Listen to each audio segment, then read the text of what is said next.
So, a conversation I have with people all the time when we start talking about Tupac, that always, people get mad at me, but it is what it is. I don't see Tupac as an activist. To me, Tupac is a poet, a great poet. Um, Great author, poet, writer, actor, dancer. He's a great entertainer, educated. He's not an idiot, right? But is he an activist? I don't see this man as an activist. Like, what did he do that was activism? People try to put, well, he was speaking his mind through his lyrics and blah, blah, blah, blah. That's not activism. It's not like he was in a time where if you read something or you learned how to read, you'd be hanged. Or you write a certain type of book in a certain political atmosphere, you can be killed. Like, we in a dictatorship. He didn't write nothing during that time to where like say rap music or talking bad about the government or the police was illegal.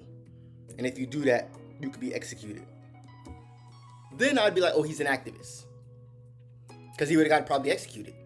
But it's called freedom of speech, right? So, you should be able to express yourself unapologetically. And poets been doing that for, since poetry been around, since the dawn of time. People been telling stories. People been writing poetry and writing movies and just writing and just telling stories, folklore being passed down from generation to generation to generation. That's been going on for a long time. And me, I would never say that I'm not a fan of Tupac's music or him in movies or he seemed like a very talented guy. And then you don't even know look at the persona he put into the world. Would you really want your child to grow up and be like that? Because being an activist means, at least from my perspective, you're doing something in the community. You got foundations. You're feeding the poor. You teach people to read.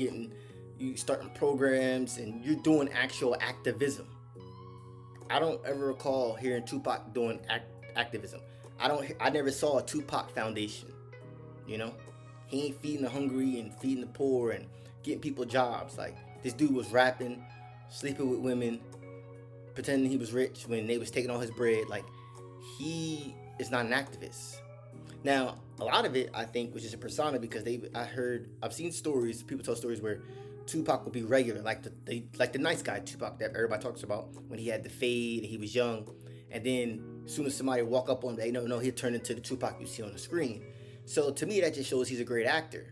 He might have been a really, really nice guy in person, like his real persona, the real him, might have been a good person. And I believe maybe he was a really good person. I think he got shot a couple times. He also did have he had a court case hanging over his head because he was supposed to go back to court for that sexual abuse case. And I don't know how that would have turned out for him if he would have lived. And he only lived to 25, right? Or 26. So I know how I was at 25 and 26. And he accomplished way more than me at that age. So I'm never going to be like, oh, he wasn't doing what he's supposed to do. What I'm saying is, maybe if he'd have got to live to an older age, in his late 30s, early 40s, he probably would have became a really good activist. He probably would have became an activist, actually doing something in the community. He probably would have used his fame and all that things for something different because he'd have been older. He might not have been rapping like he was back then, so he'd have probably did more activism stuff. I could agree with that. Actual activism. But up until the time he died, he didn't do any real activism. Not saying he's not a great entertainer. I'm not going to say he's not a great musician, if you want to call rapping musician, but he's definitely a poet. He's a good actor. I'm not going to say he can't do it. He did all of those things. But he is not an activist in my book.